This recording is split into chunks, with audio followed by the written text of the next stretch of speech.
Banyak sekali kegiatan yang kita lakukan sehari-hari, tapi terkadang kita melakukannya hanya dengan autopilot saja.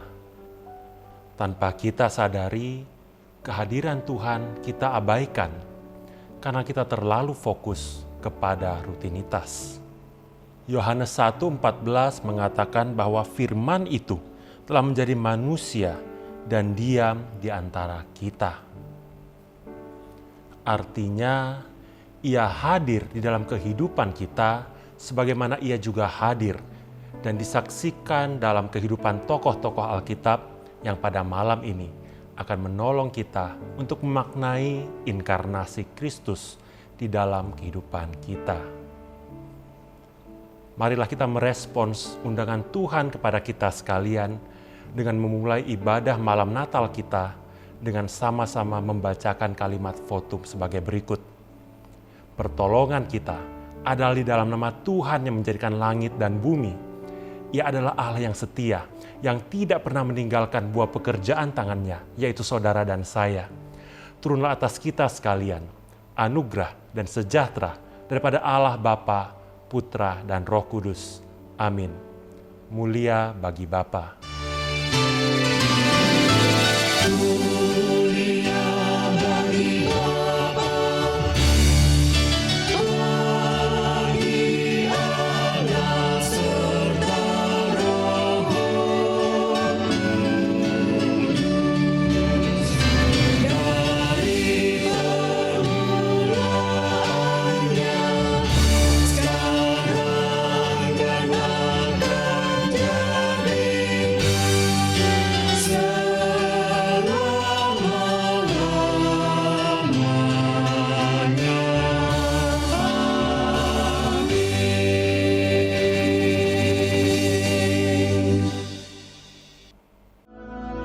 Beginilah firman Tuhan semesta alam.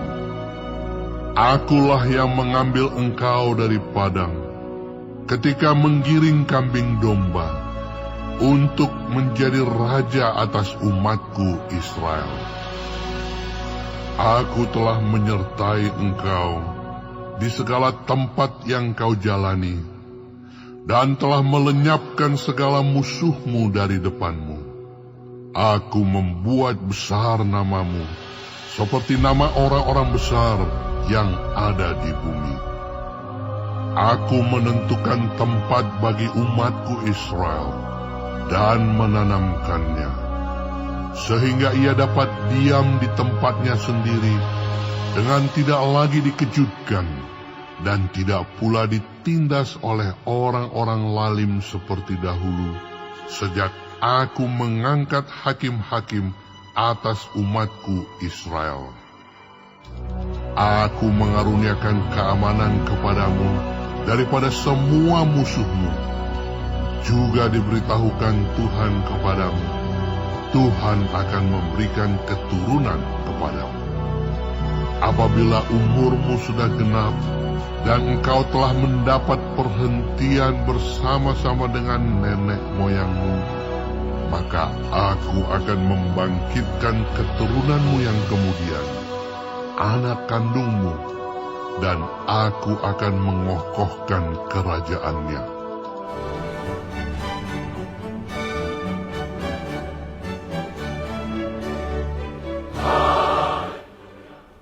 Wah, saya tidak menyangka bahwa sekarang saya menjadi raja atas seluruh bangsa Israel dan sudah menang atas semua musuh-musuhku. Sungguh, kasih setia Tuhan dan perjanjiannya kekal selamanya, sehingga Ia mengkaruniakanku tahta bangsa Israel daripada keturunanku. Dia juga menjagaku dari semua musuh-musuhku, sehingga aku tetap teguh. Siapa sih aku ini? Sampai-sampai Tuhan itu bersumpah demi kudusannya bahwa aku dan anak cucuku akan ada sampai selama-lamanya. Sesungguhnya kasih setia Tuhan dan perjanjiannya kekal selamanya.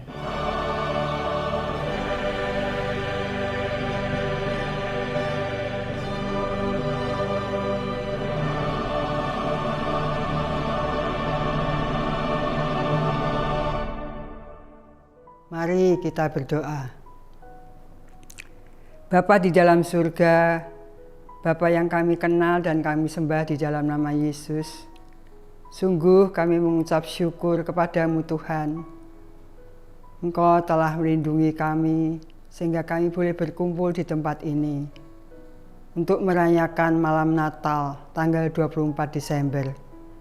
Tuhan, terima kasih untuk kesehatan dan damai sejahtera serta sukacita yang Tuhan berikan kepada kami, sehingga kami boleh merayakan malam Natal pada saat ini. Tuhan Yesus, terima kasih Tuhan. Engkau datang dari surga, turun ke dunia, lahir sebagai bayi di kandang yang hina, terbaring di palungan, dan dibungkus dengan kain lampin. Itu semuanya menandakan Tuhan, Engkau lahir dan datang ke dunia untuk menebus dosa-dosa manusia bagi semua orang. Engkau tidak lahir di istana yang megah ya Tuhan, agar semua orang baik kaya, miskin, pandai, bodoh, semua orang boleh menerima Yesus sebagai juru selamat. Terima kasih Bapa dalam surga. Bapa, tolong agar kami tidak merayakan Natal hanya sekedar rutinitas setiap tahun saja, tetapi biarlah kami boleh merayakan Natal dengan hati yang penuh dengan sukacita, damai sejahtera yang datang daripada Tuhan. Karena kami sudah ditebus, sudah mendapat keselamatan dari Tuhan. Bapa di dalam surga, Bapa yang mengasihi kami, tolong Roh Kudus agar kami mampu membawa kabar baik ini, kabar sukacita bagi semua orang, agar banyak orang-orang yang diselamatkan dan menerima Yesus sebagai juru selamat. Bapa di dalam surga, ampunilah Bapa jikalau kami seringkali mendukakan hati Tuhan. Tuhan Yesus, tolonglah agar perayaan Natal, Roh Kudus yang beracara, Roh Kudus yang akan menguasai hati dan pikiran kami, sehingga kami boleh merayakan Natal dengan penuh sukacita, damai sejahtera, karena Engkau sungguh Bapa kami, Allah kami yang senantiasa menyertai kami, memberi damai sejahtera, menyelamatkan hidup kami, menghapus segala dosa-dosa kami. Terima kasih Tuhan Yesus, terima kasih Bapa, terima kasih Tuhan Yesus, terima kasih Roh Kudus. Terpujilah nama Tuhan dari sekarang sampai selama-lamanya. Di dalam nama Yesus kami sudah berdoa dan mengucap syukur. Amin.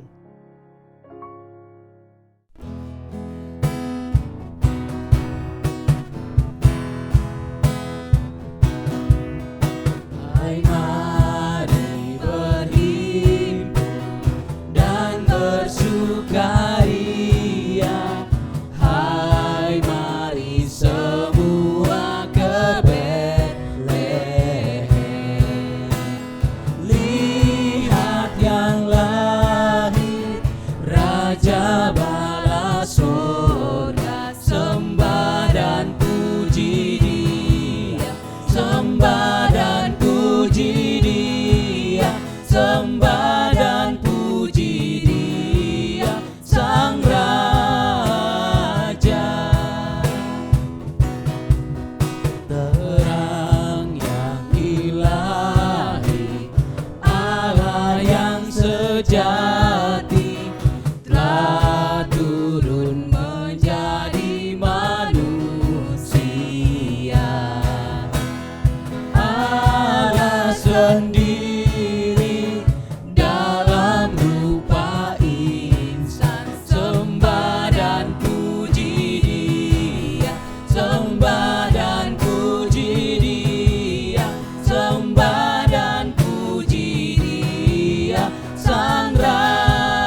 mana ada kesukaan bagi dunia, sementara bangsaku terus membelakangi Tuhan.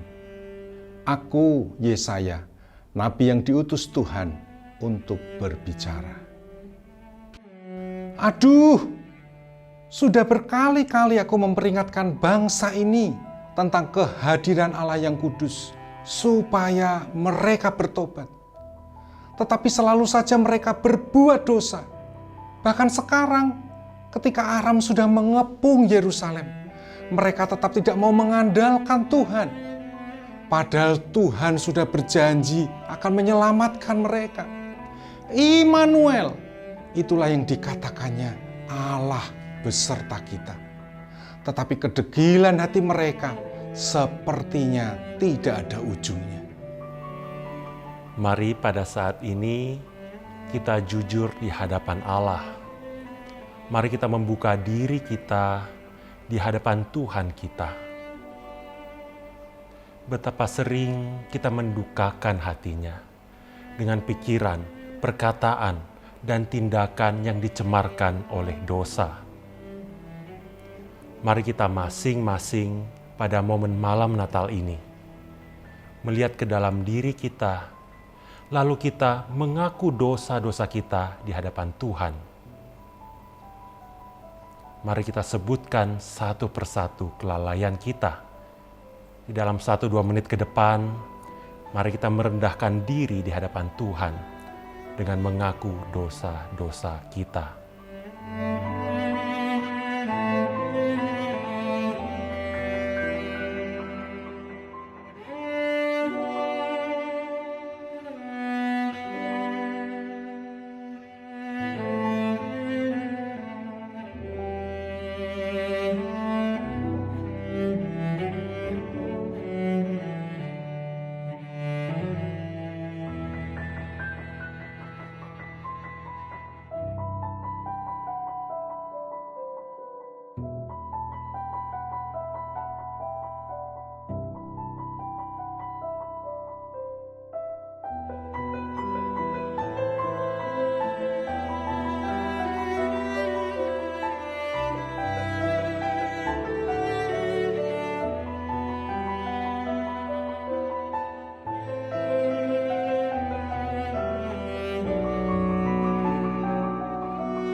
Namun sesungguhnya bangsa yang berjalan di dalam kegelapan akan melihat terang yang besar. Mereka yang diam di negeri kekelaman, di atasnya terang telah bersinar. Sebab seorang anak telah lahir untuk kita, seorang putra telah diberikan untuk kita. Lambang pemerintahan ada di atas bahunya, dan namanya disebutkan orang Penasehat Ajaib, Allah yang perkasa, Bapa yang kekal, Raja damai. Besar kekuasaannya, dan damai sejahtera tidak akan berkesudahan di atas tahta Daud dan di dalam kerajaannya. Seberapapun dosa kita merah seperti kirmisi, namun akan menjadi putih seperti salju. Ketika kita mengaku dosa kita, Ia, Allah yang setia dan adil itu, akan mengampuni semua kesalahan kita. Sungguh patutlah kita mengagungkan Anak Domba Allah yang sudah menghapus dosa dunia. Dialah Raja segala raja yang patut menerima segala puji dan hormat dari umatnya. Mari kita bersama-sama mengagungkan Tuhan kita Yesus Kristus melalui nyanyian berikut ini.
Lord God Almighty reigns.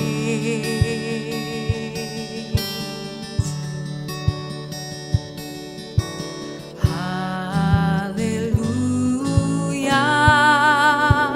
Holy, holy are you, Lord God Almighty. Worthy is the Lamb, worthy is the Lamb. You are holy, holy are you, Lord God Almighty. Worthy is the Lamb, worthy is the Lamb. Amen. Mari kita angkat tangan kita angkat suara kita, sebab Tuhan layak menerima sembah kita. Haleluya,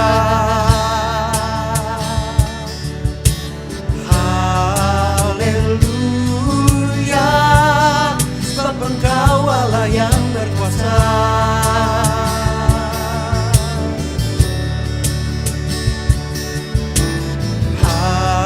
Haleluya,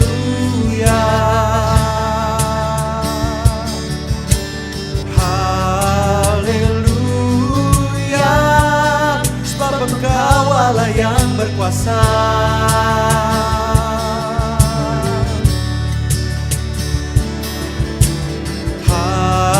Haleluya,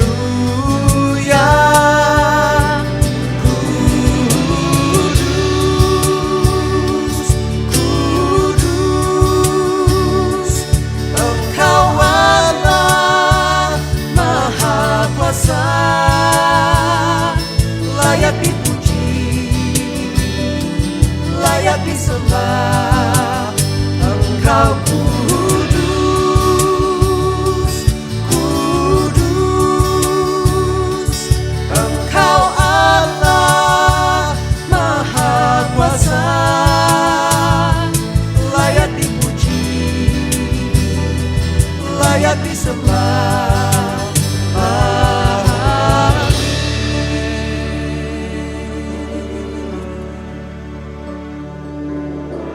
Praise the Father, praise the Son, praise the Spirit, three in one. God of glory, majesty, praise forever to the King of Kings.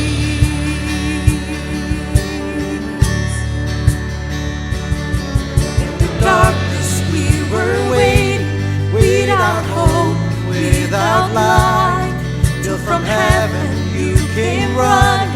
There was mercy in your eyes, to fulfill the law and prophets. To a virgin came the word, from a throne of endless glory, to a cradle in the dirt. Come on, church, lift your hands. Let's praise Him. Praise the Father. Praise the Son. Praise the Spirit. Three in one. God of glory, majesty, praise forever to the King of Kings.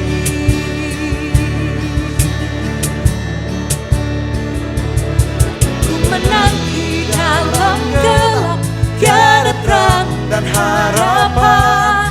Dari surga Engkau datang, di matamu anugerah. Ku genapi nubuatan, firman lahir ke dunia. Dari tahta kemuliaan ke palungan yang hina.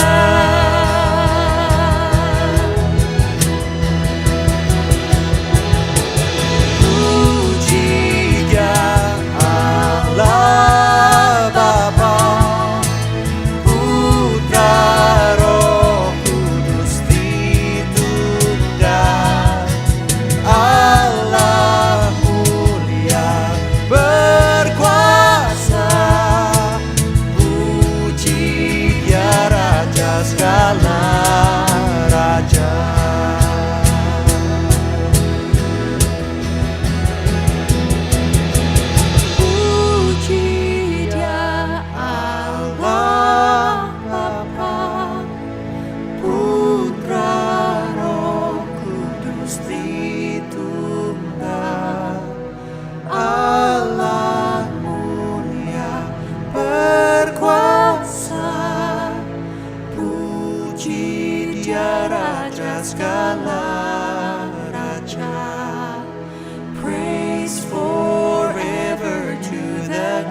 Mesias telah datang dan lahir ke dunia untuk menebus dosa-dosa kita. Melalui inkarnasinya, Ia menunjukkan kehadirannya di tengah kerapuhan dan keterbatasan kita sebagai manusia. Demikian seorang nabiah bernama Hana yang merasakan kehadiran Tuhan di tengah kerapuhannya, dan bagaimana kemuliaan Tuhan dinyatakan di dalam proses hidupnya yang tidak mudah itu. Hana menikah dan hidup bahagia bersama suaminya selama 7 tahun lamanya.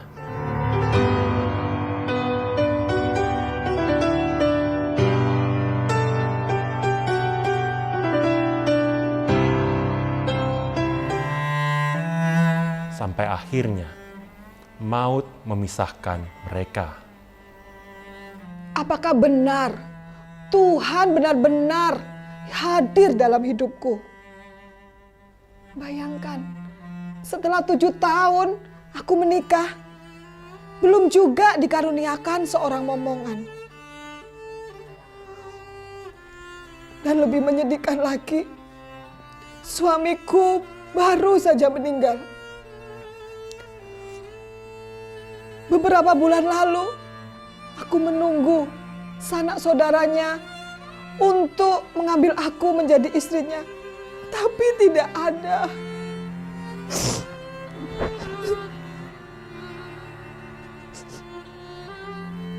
Di mana sekarang aku harus tinggal? Suami tidak punya, anak pun aku tidak punya. Di mana aku harus tinggal? Rumah aku tidak punya. Di mana Allah? Di mana Allah yang hidup itu? Di saat kita merasa rapuh, gundah, dan mengalami perasaan-perasaan manusiawi lainnya, kita cenderung mudah terjebak di dalam keadaan kita. Kita mudah terjebak dalam perasaan-perasaan guilty feeling, self-pity, blaming others, dan sebagainya macamnya. Tidak jarang kita mulai mempertanyakan Tuhan, meragukan Tuhan, bahkan menyalahkan Tuhan. Hal inilah yang membuat kita mencari solusi yang lain, kepuasan yang bersifat instan, dan pelarian-pelarian di luar Tuhan yang akhirnya menjadi kuk yang sulit untuk kita lepaskan. Bahkan sangat mungkin kita melarikan diri dari kehadiran Tuhan Allah. Padahal Dia terus-menerus datang menghampiri kita, memanggil kita, dan ingin menolong kita. Pertanyaannya, apakah kita datang kepadanya di tengah-tengah realita hidup yang kita alami? Atau justru kita menutup diri terhadap Dia? Hana sudah hidup menjanda selama berpuluh-puluh tahun. Ia tinggal di bait suci sebatang kara. Dia tidak punya tempat tinggal yang lain. Siang dan malam dia hanya bisa berdoa dan berpuasa. Sebuah gambaran dari kehidupan wanita yang hidupnya begitu terbuang dari masyarakat. Namun, perjumpaan dengan Kristus itulah yang menghantarkan dirinya mengucap syukur kepada Allah dan membagikan kabar sukacita itu kepada orang-orang yang menantikan kelepasan untuk Yerusalem. Terima kasih Tuhan. Setelah 80 tahun aku menjanda, akhirnya aku menemukan bahwa Allah benar-benar hidup di dalam hidupku. Meskipun selama ini aku merasa bahwa Allah meninggalkan aku sendiri, tetapi hari ini aku benar-benar melihat bahwa Dia datang untuk membebaskan semua umatnya. melepaskan setiap kuk yang ada dalam diriku dan kita semua.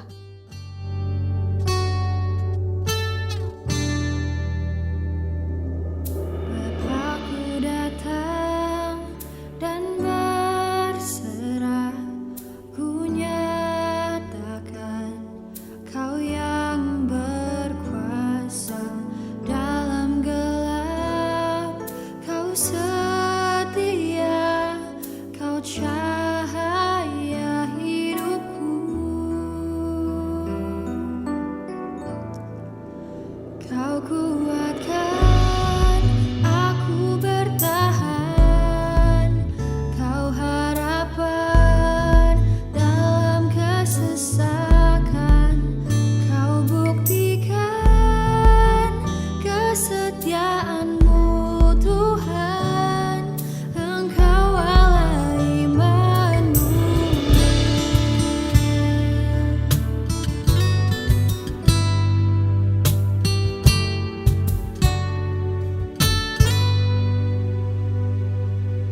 Bapakku datang untuk menyembah, ku nyatakan Kau yang perkasa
Shalom Bapak Ibu Saudara-saudari sekalian.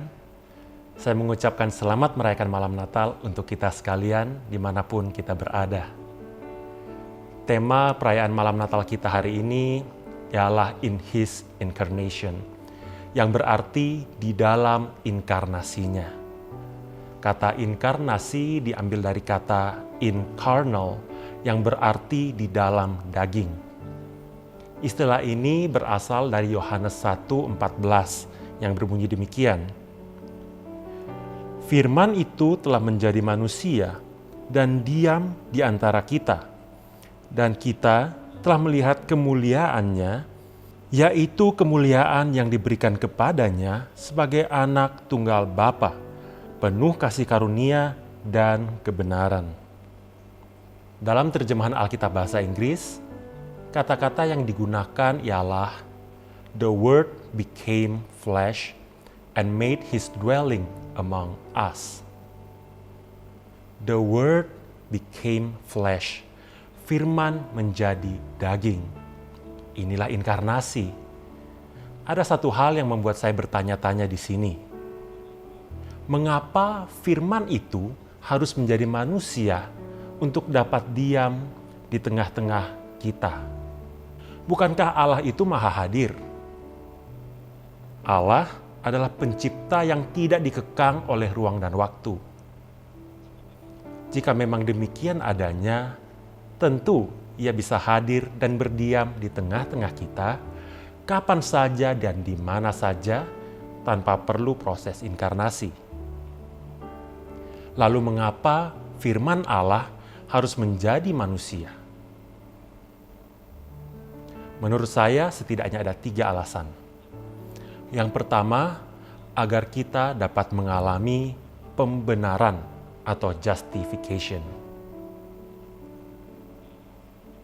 Dalam monolog Daud di awal ibadah tadi, kita sudah melihat bagaimana Daud terkagum-kagum karena Allah memilih dirinya dan keturunannya untuk menjadi raja selama-lamanya atas Israel. Daud bertanya, "Siapakah aku ini, ya Tuhan Allah, dan siapakah kaum keluargaku, sehingga Engkau membawa aku sampai sedemikian ini?" Kalau kita ingat-ingat, Daud hanyalah seorang bocah penggembala domba ketika Allah menetapkan dia sebagai raja atas Israel. Daud tidak memiliki prestasi apapun sampai Allah harus memilih dia menjadi raja. Apalagi sampai mengokohkan tahta kerajaannya sampai selama-lamanya. Janji tersebut diberikan kepada Daud murni karena anugerah Allah semata, demi menggenapi rencana kedatangan Mesias. Kita tahu bahwa tahta yang akan kokoh selama-lamanya ialah tahta Kristus. Karena Kristuslah yang akan menjadi raja atas Israel untuk selama-lamanya, maka tahta Daud disebut akan kokoh untuk selama-lamanya. Inilah esensi dari justification atau pembenaran. Kita mendapat perkenanan Allah bukan karena jasa-jasa atau kebolehan kita, bukan karena apa yang kita punya, tapi karena Kristus, demi kemuliaan Bapa. Kristus menjadi manusia supaya Ia bisa mati di atas kayu salib, menggantikan saudara dan saya. Dia sengaja berinkarnasi supaya kita boleh dibenarkan di hadapan Bapa melalui kematian dan kebangkitannya. Inilah alasan pertama firman itu berinkarnasi menjadi manusia, supaya kita bisa mengalami justification atau pembenaran. Yang kedua, agar kita dapat mengalami pengudusan atau sanctification. Dalam monolog Nabi Yesaya, kita dapat melihat 2 hal. Yang pertama, seruan pertobatan dari Allah melalui nabinya supaya umat itu boleh bertobat dari dosa-dosa mereka. Yang kedua, bagaimana Allah menjanjikan seorang penebus bagi umatnya yang terus-menerus berdosa itu. Kita tahu bersama bahwa kitab Nabi Yesaya adalah salah satu kitab yang paling tebal di dalam Alkitab kita. Dan sangat menarik bahwa isi kitab ini didominasi oleh dua hal tadi, yaitu seruan pertobatan dan janji akan kedatangan Mesias.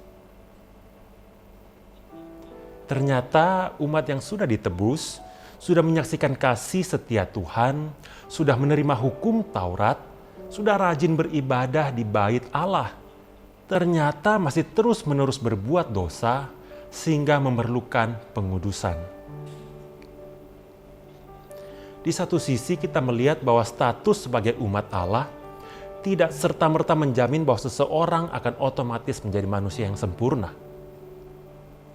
Di sisi lain, kita melihat bahwa Allah adalah Allah yang setia, yang tidak pernah meninggalkan umatnya. Ia menyiapkan jalan pengudusan bagi umatnya yang masih penuh dengan kelemahan dan terus-menerus jatuh di dalam dosa. Kristus berinkarnasi supaya dia dapat memberikan teladan bagaimana seorang manusia yang dapat digoda begitu banyak kelemahan, dapat hidup tunduk dan taat kepada Allah. Ini adalah alasan kedua, firman itu berinkarnasi menjadi manusia, supaya kita bisa mengalami sanctification atau pengudusan. Yang ketiga, agar supaya kita dapat mengalami kemuliaan Allah atau glorification. Istilah glorification sebetulnya identik dengan kehidupan setelah kita dalam kekekalan nanti. Ketika kita berjumpa dengan Tuhan, dan ketika segala sesuatunya sudah diperbarui di langit dan bumi yang baru, kita akan mengalami kemuliaan Tuhan yang kekal. Tapi ketika kita menjadi orang percaya, sesungguhnya kemuliaan itu sudah dapat kita rasakan di dalam kehidupan kita saat ini. Contohnya ada dalam kisah narasi Hana tadi. Hana menyandang dua status yang paling hina bagi seorang wanita pada zaman itu. Janda dan mandul.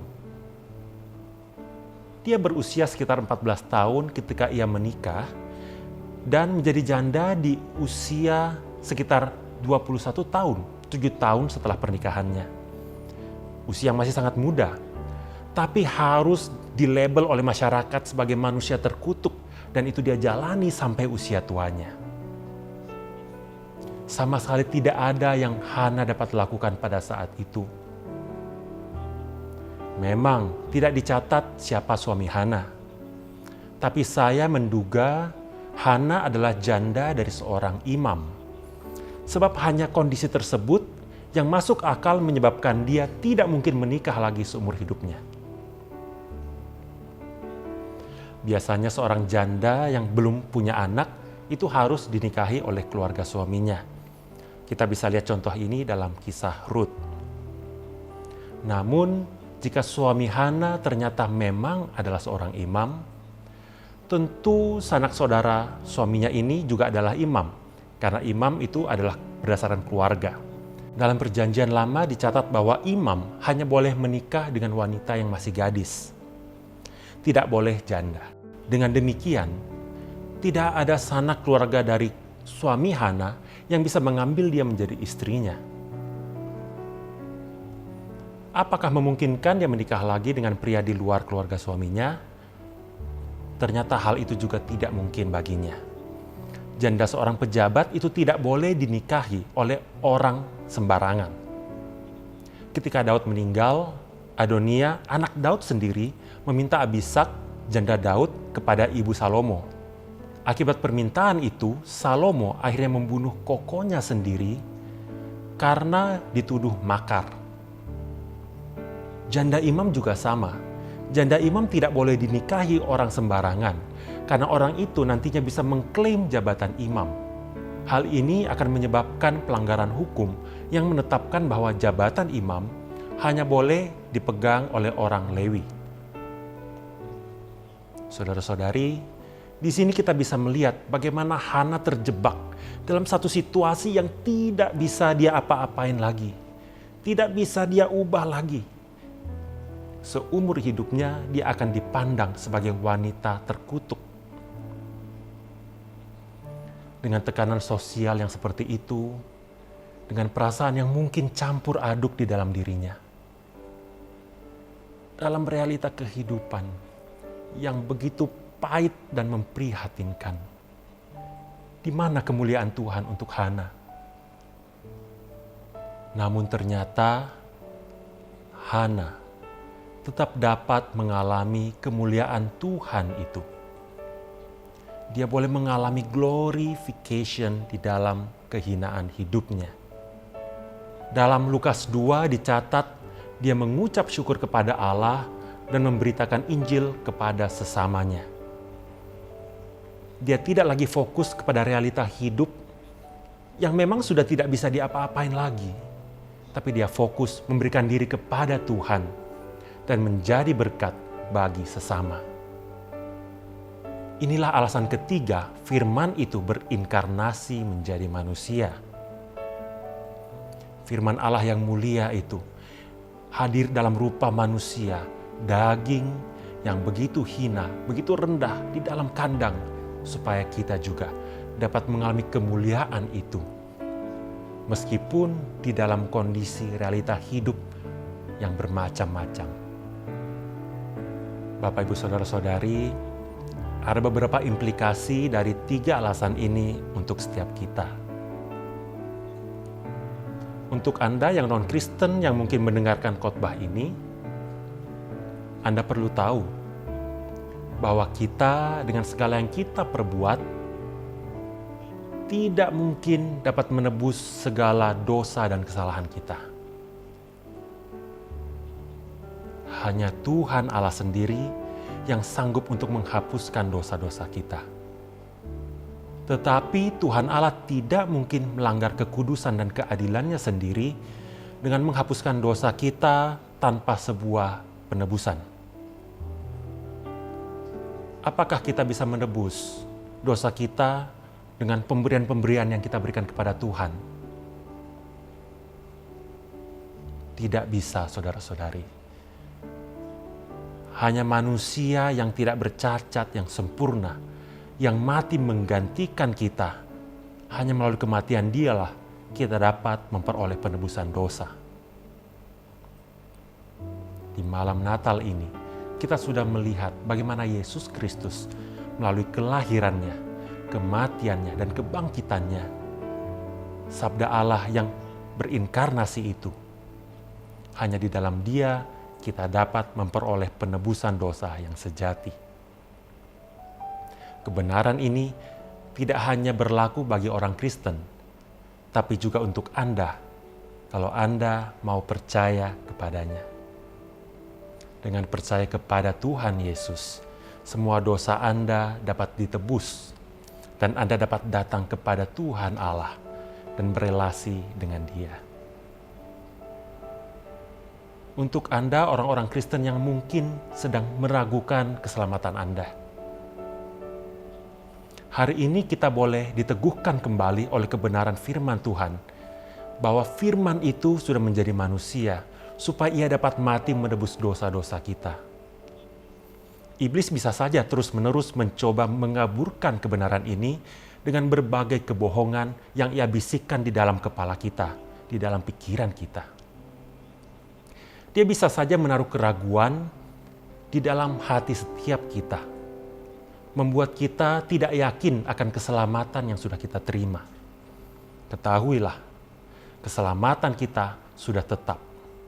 Kedatangannya di dalam daging adalah fakta sejarah yang tidak bisa diubah oleh siapapun juga, tidak bisa disangkal oleh siapapun juga, dan tidak bisa dibatalkan bahkan oleh Tuhan Allah sendiri. Inkarnasinya dan karya salibnya tidak bisa disangkal dan diubah, dibatalkan oleh siapapun juga.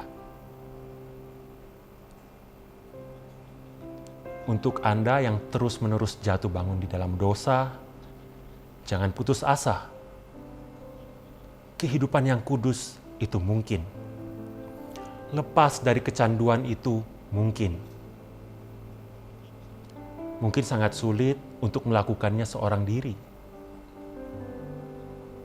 Kita perlu mencari komunitas yang dapat menolong kita mengatasi kecanduan dan dosa-dosa kita.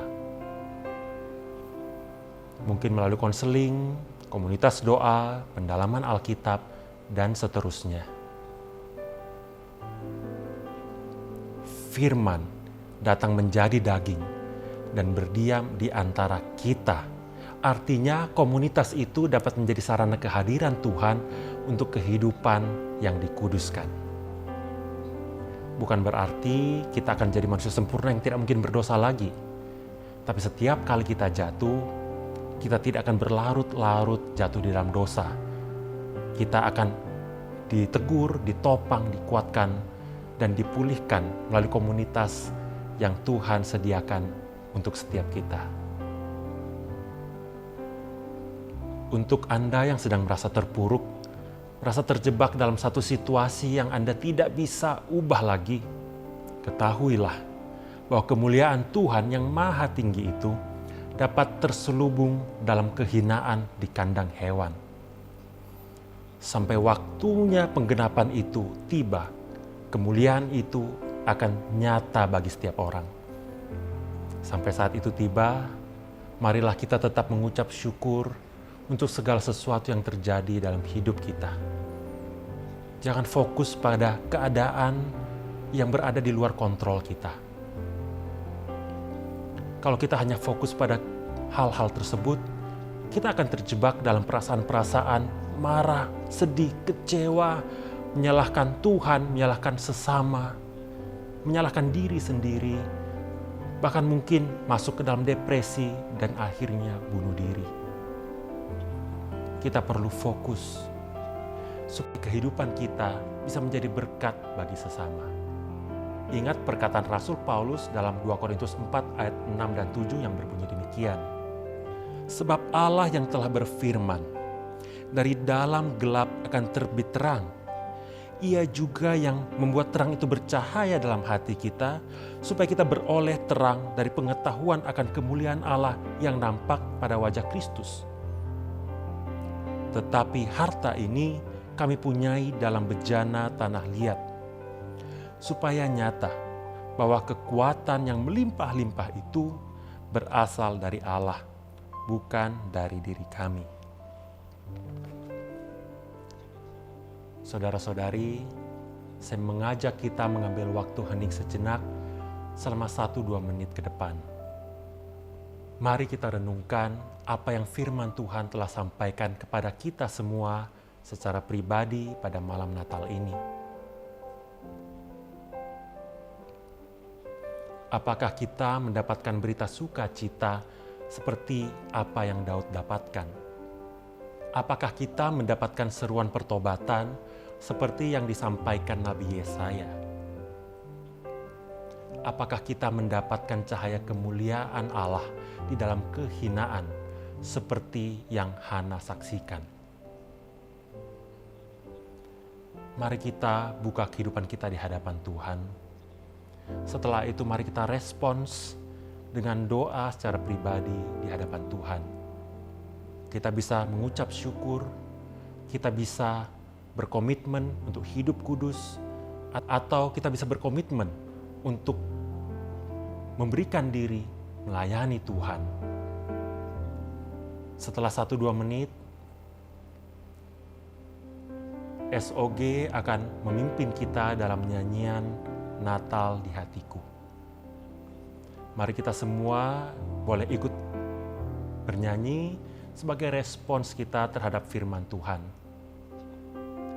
Jikalau saudara-saudari memiliki lilin Natal bersama saudara-saudari, saudara-saudari juga boleh ikut menyalakan lilin di saat kita bernyanyi nanti. Setelah itu, saya akan memimpin kita di dalam doa.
Mari kita berdoa. Bapa Surgawi, kami bersyukur untuk firman Tuhan yang boleh kami dengarkan pada malam hari ini. Kami boleh kembali diingatkan, diteguhkan, mungkin ditegur. Kami boleh kembali disadarkan akan realitas hidup kami yang sudah dibenarkan, dikuduskan, dan menyaksikan kemuliaan Tuhan itu. Karena inkarnasi yang sudah terjadi 2000 tahun yang lalu, Firman menjadi manusia. Kami rindu Natal itu tidak hanya terjadi 2000 tahun yang lalu, tapi juga saat ini di hati setiap kami, di hidup setiap kami. Supaya kami boleh menyaksikan akan kebenaran, pengudusan, dan kemuliaan Tuhan dinyatakan dalam hidup setiap kami. Kiranya Engkau boleh menyentuh hati setiap kami. Kiranya Roh-Mu yang kudus boleh memimpin hidup setiap kami. Di malam Natal ini, kiranya kasih dan damai sejahtera-Mu boleh menaungi setiap kami. Demi Kristus Yesus Tuhan kami berdoa. Amin. Seperti para malaikat yang memberitakan kabar sukacita Natal kepada para gembala-gembala di padang, kita mau mengabarkan kabar sukacita Natal kepada orang-orang di sekitar kita. Marilah kita mengakhiri ibadah ini dengan sebuah proklamasi, Joy to the world, let earth receive her King.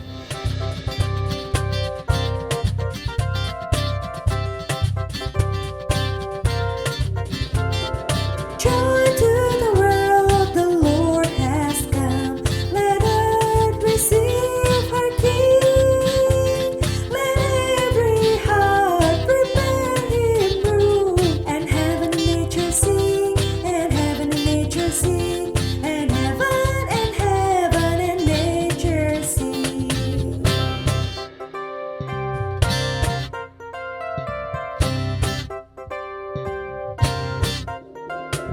Joy to the world, the Savior reigns. Let men their songs employ, while fields and floods, rock hills and plains, repeat the sounding joy, repeat the sounding joy, repeat the sounding joy.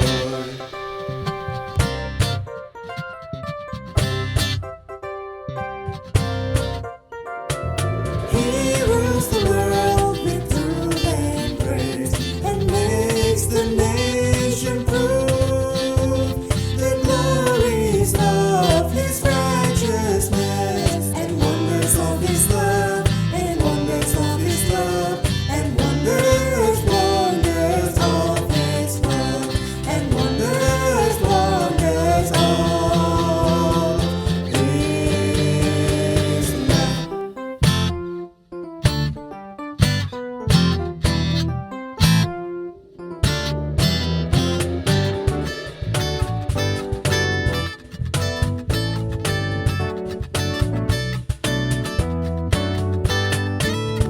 Joyful, joyful Lord, we adore You, God of glory, Lord of love.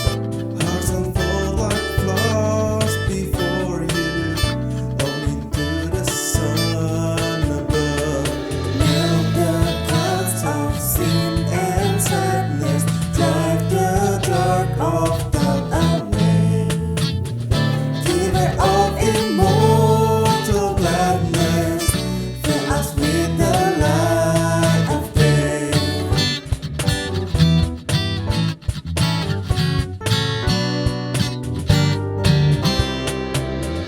Mothers join the mighty chorus, which the morning stars began. God's own love is raining o'er us, joining people hand in hand, ever singing, march we onward, victors in the midst of strife. Joyful music leads us onward in the triumph song of life. Joyful music leads us onward in the triumph song of life.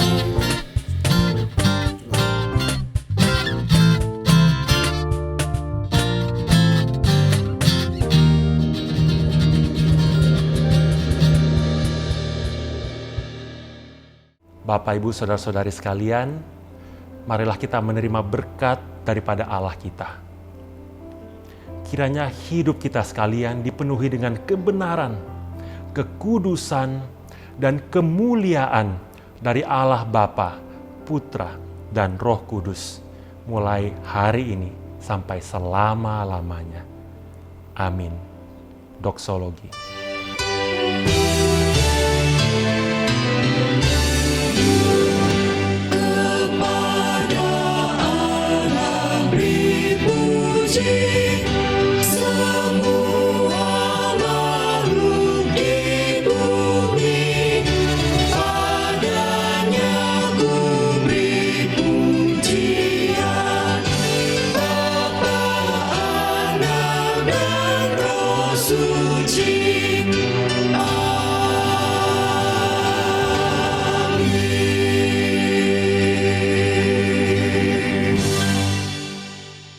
Ibadah malam Natal kita selesai. Saat teduh, Tuhan memberkati.